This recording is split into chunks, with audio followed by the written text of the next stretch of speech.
Welcome back to the garage, guys. We are back at it on Project Ethel's donor Corvette, the Corvette Cadaver, codename Pristine. We're actually working on getting this front end off. Kevin's not going to be here all afternoon, and this hood weighs more than, I don't know, I'd say more than some girlfriends I've dated, but I don't think that really make any sense.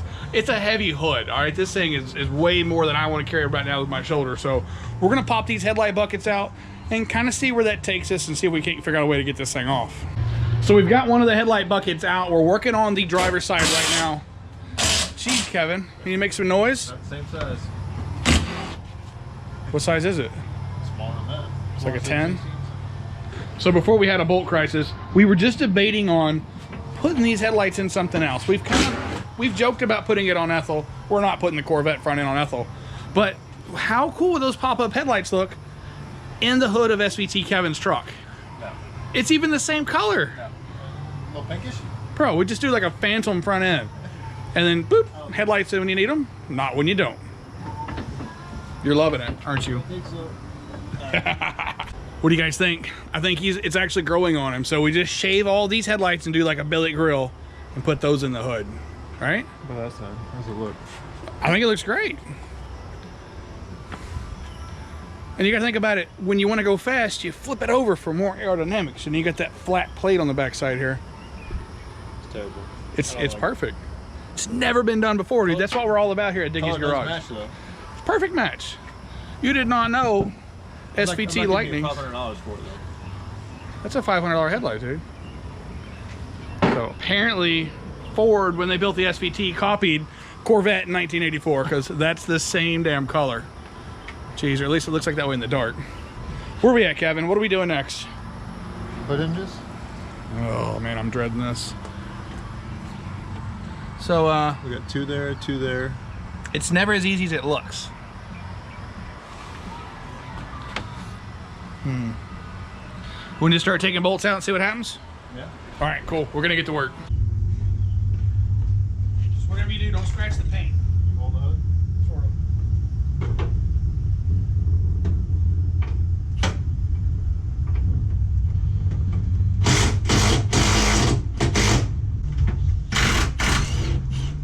Oh, we got weird.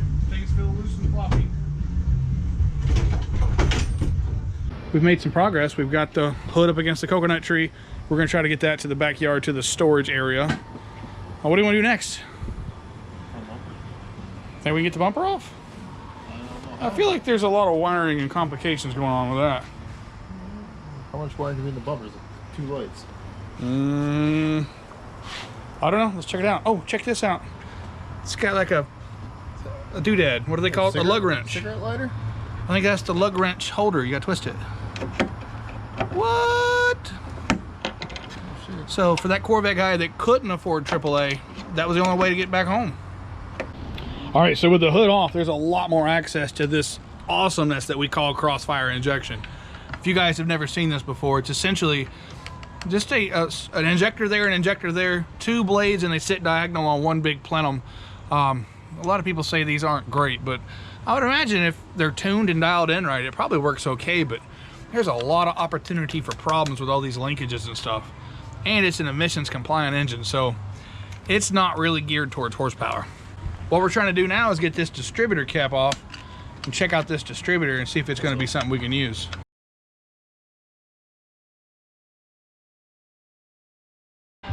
So guys, I know it seems like I'm jumping around a whole lot. I just realized how little time I have to get this thing done. So I've been hard at it on the Corvette. We have found the transmission. Got the little torque bar there going to the rear diff. It's got a cat in it. Maybe the cat's worth something. So we're trying to get every dime we can out of this thing. So we got a lot more work to do, so I'm gonna get back at it. Stay tuned. So it's currently the next day. SVT Kevin just left and the Corvette is gone.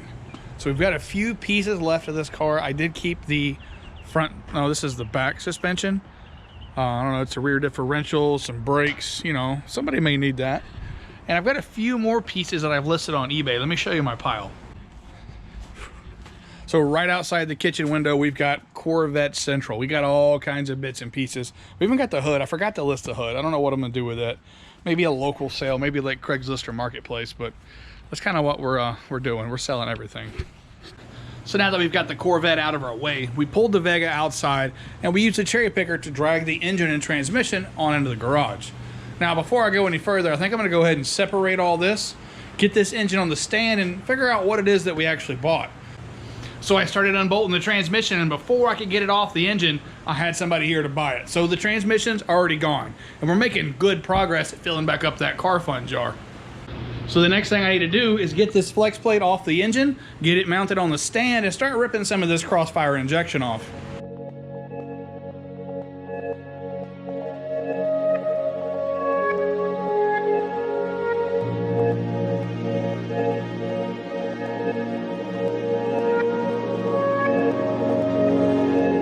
All right, so I've made a little bit of progress.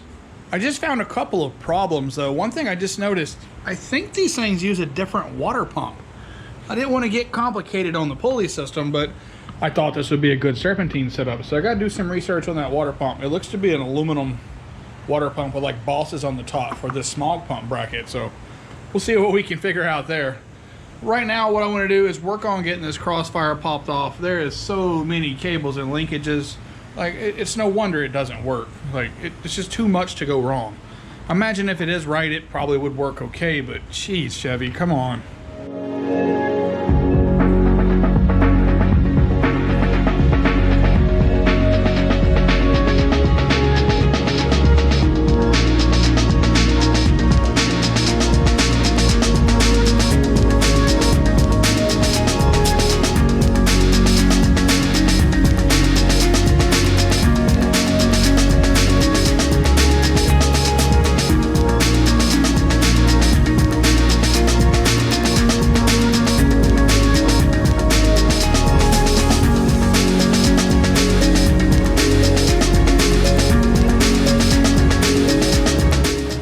All right, so I've made some progress getting that off. It was actually a bit more of a chore than I thought it was gonna be. The bolts for the intake, like the lower, is underneath this plenum cover here.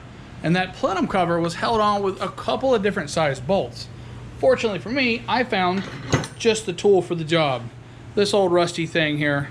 So I've made some progress. I've got the upper plenum off. I had to get it off to get to these intake bolts here.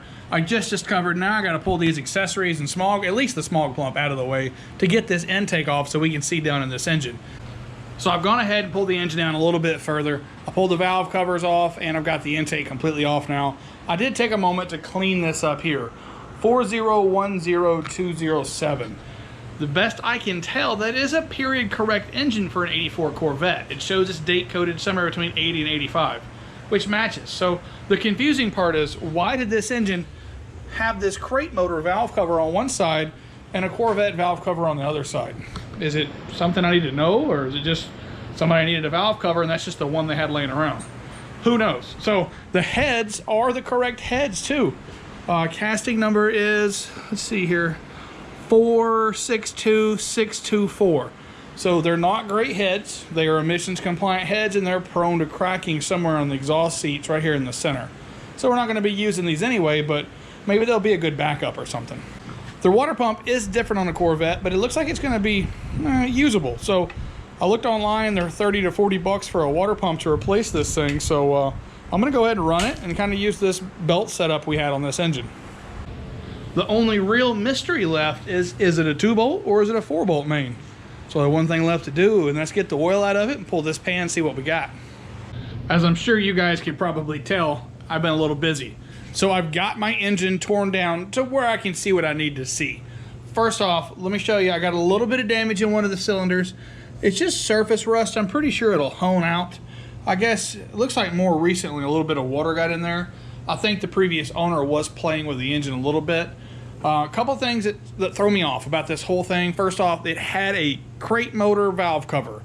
That tells me this engine's been replaced. But the engine code says it hasn't been replaced, wherever it's at. Here it is, it's over there. Those cylinder heads, I got those off. I'll put those over here in the cylinder head section. Those are the correct cylinder heads for an 84 Corvette. I've got all these suspicions of this being a low mileage setup. Now I have proof. Check this out. When's the last time you guys seen one of these? This is the old GM fiber gear, and it's actually in really good shape. My Monte Carlo that I have now, that's why I ended up originally putting an engine in that thing.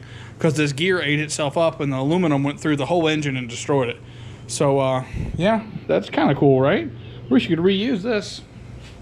But anywho, I'm pretty sure it is the original engine. I think maybe what happened, somebody busted a valve cover and just didn't have another Corvette valve cover, so they just stuck what they had on there. Because this is an 84 Corvette engine through and through, everything about it. I think it has forged pistons. I'm not sure. We're gonna pop these out and see if I can figure that out later. It does not have 4-bolt mains. I was kind of surprised to see that, but I guess I was really hoping for another 4-bolt motor, but I'll definitely take it because this is a very nice looking engine. So I did a little better on this than I did the last engine purchase. Although I'm not using this block. I'm still using my 60 over block that's in the Vega. But I'm gonna save this block for a rainy day. This may be Project Ethel version 2.0 build right here, because this is definitely a good buildable block. I don't even think it needs a machine shop, just a hot bath and some pistons and rings. But we accomplished our goal. We got an engine and the Corvette is out of here. And with that said, guys, I gotta end this video off right there because I am pooped. As always, thanks for watching. Don't forget to like and subscribe.